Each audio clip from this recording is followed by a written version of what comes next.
Okay, I wanted to show you just additional examples of solving by substitution. So here's another example involving decimals.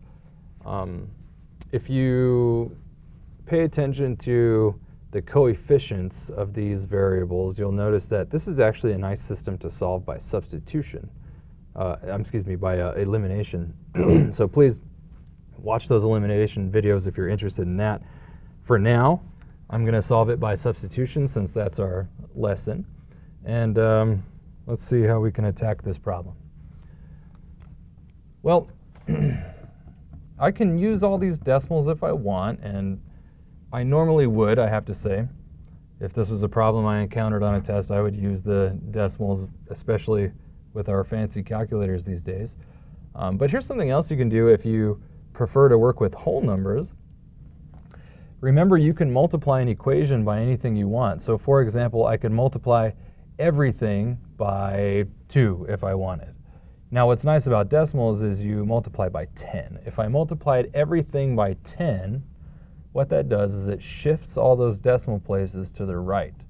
4.5 times 10 gives me 45. It moves that decimal over to the right. Same thing here. The 3, we can look at it as 3.0. And if I multiply that by 10, that becomes 30, just to compare it in the same way. So just kind of a nice simple thing to do. It's called clearing the decimals. You can just move them over so long as you do the same thing to every number. It's got to be on both sides of the equation as well. Okay, every term gets the decimal moved the same exact way. We can do the same thing to the bottom one. Move these decimals over so that I get just some whole numbers.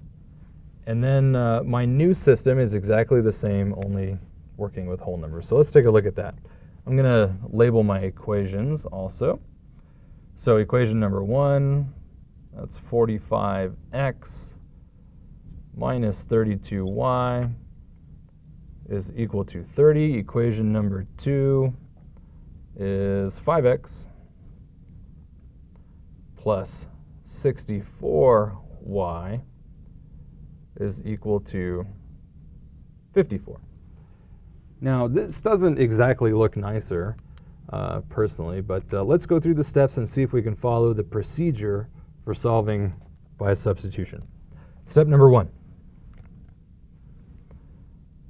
Step number 1 is to choose one of those equations and out of that choice solve for a variable. Nothing is really presenting itself as super nice. Actually, well, yeah, it's all kind of ugly. Maybe I'll choose equation number 1 and solve for x. If nothing is obvious, then just make a choice and run with it, okay? So I'm going to choose equation number 1, which is 45x minus 32y is equal to 30, and I am going to solve for x. So first, I'm going to add 32y to both sides. Let me do this in pink so it shows up a little better. And the colors go well with each other. Okay. Plus 32y plus 32y. Now be careful with this. I should have written it off to the side. Just to point out that these are not like terms, so you can't add them. This gives me 45x is equal to 30 plus 32y. And then I need to divide by 45. And there are a couple different ways to do this. I can divide the right side everything by 45, like so. Or I can divide each individual term by 45, and that is really the same thing. So these guys cancel, and I've got x is equal to 30 plus 32y divided by 45. And sometimes it's nice to separate it into the two terms, sometimes not. It really depends on what you're going to multiply this by in the end. So if I look a little ahead to the next step, when I substitute that into one of my equations. And in fact, since I chose equation number 1, I have to substitute it into equation number 2. When I stick it here, 5 is going to get multiplied by 45. Or, excuse me, by this fraction, which reduces with 45. Yeah, that's okay, I suppose. So we'll go with that. Okay. So step number 2. And recall that this came from equation number 1, so I have to plug this into equation number 2, which looks like 5 times 30 plus 32y divided by 45 plus 64y equals 54. And at this point, I'm really questioning the choice I made in the beginning because this is kind of ugly, but let's keep going with it. You should review how to multiply a fraction times a whole number so that you can see that these guys can reduce with each other. Divide both of them by 5. This is a 1. Divide this by 5, and now that becomes a 9. So we're looking at 30 plus 32y divided by 9. Now, I'm going to need to combine like terms here in a minute, so I'm going to go ahead and separate this as 30 over 9 plus 32 over 9y. Notice how I brought that y off down to the side. Up top or off to the side, that's okay. Same. Plus 64y is equal to 54. I can reduce this guy again. Let's see, that's an 8 and a 4. 32 is 8 times 4. Nothing in common with that, so that doesn't really help. I guess I'll reduce this fraction as I'm going. Reduce both of these by 3, so this is a 10, and that's a 3. These two guys that I want to combine, the like terms, they have to have a common denominator since I've got a fraction here, or I can clear the fractions. But I'm going to go ahead and go with the common denominator. So put the 64 over 1. We're going to have to multiply the top and the bottom by 9 to get 9 as the common denominator. So now I've got 10 over 3 plus 32 over 9y plus 9 times 64. Let's see, 9 times 4 is 36. 9 times 60 is 540, so this has got to be 586 over 9y is equal to 54. I can combine these like terms. I can also subtract 10/3 from both sides. So I'm going to do that. Subtract the 10/3 here. Subtract the 10/3 here, which is the typical way to write it. Okay. We'll see what we get. Another fraction I got to deal with, so let's put this 54 over 1, multiply this by 3, multiply this by 3 to get the common situation over here. So how are we doing so far? Let me just double check that. That was 36, 540. 36 plus 540 is actually 576, not 586. There we go. 540, 36, 576. 32 plus 576 puts me up to 608 over 9y is equal to, now let's see what we get over here.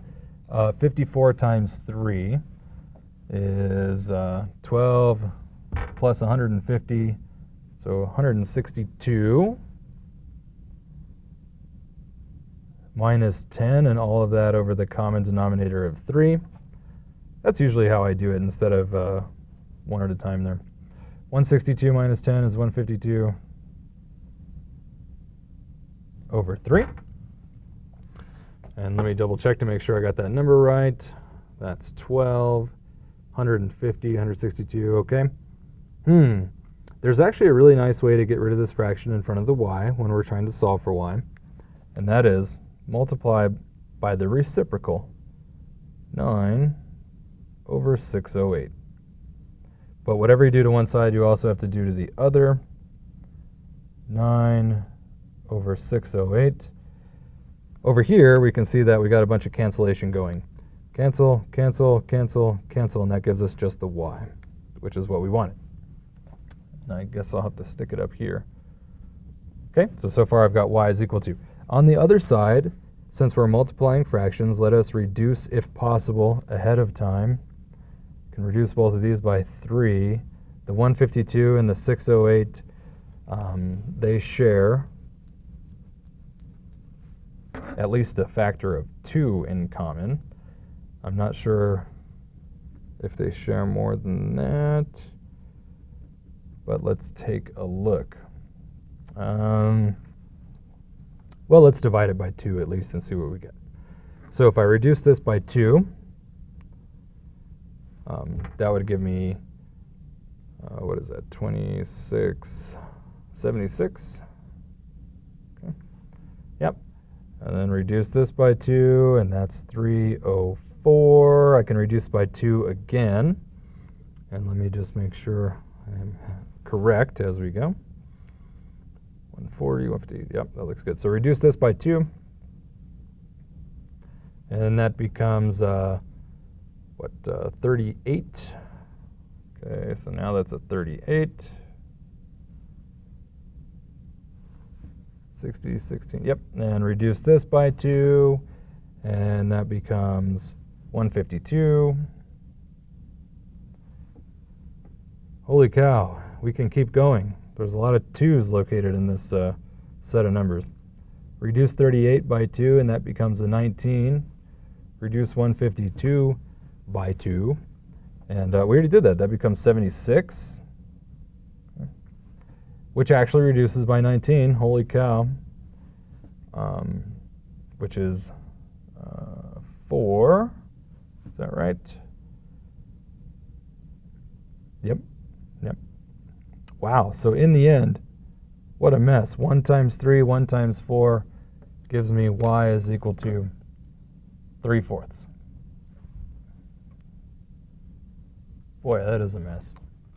Now for step number 3, I need a little space here, so I'm going to have to erase all this fancy work to try to find x.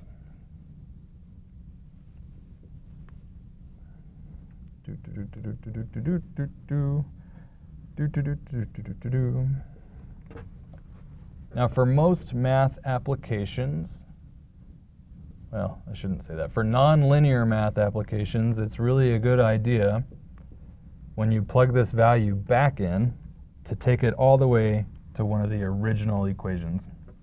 Now for our purposes, since we're dealing with linear equations, it's actually okay if I take this back to an equation that we came up with from step 1 so that we have a little bit more forward progress on that.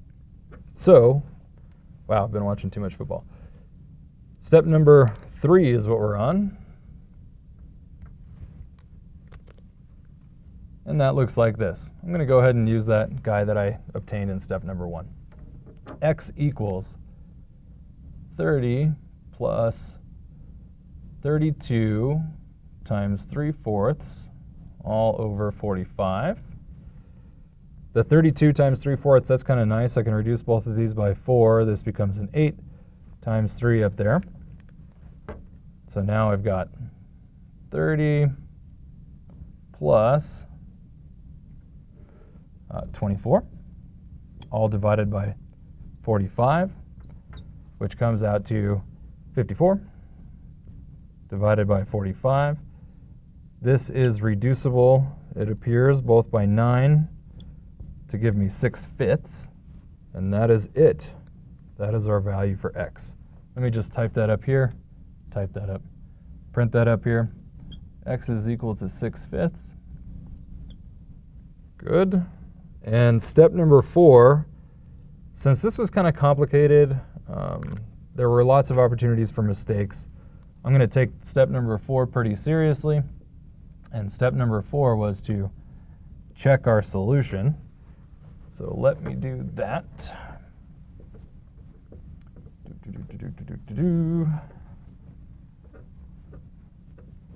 Step 4. Check the solution.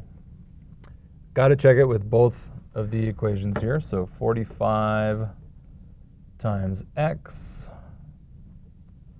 minus 32 times y.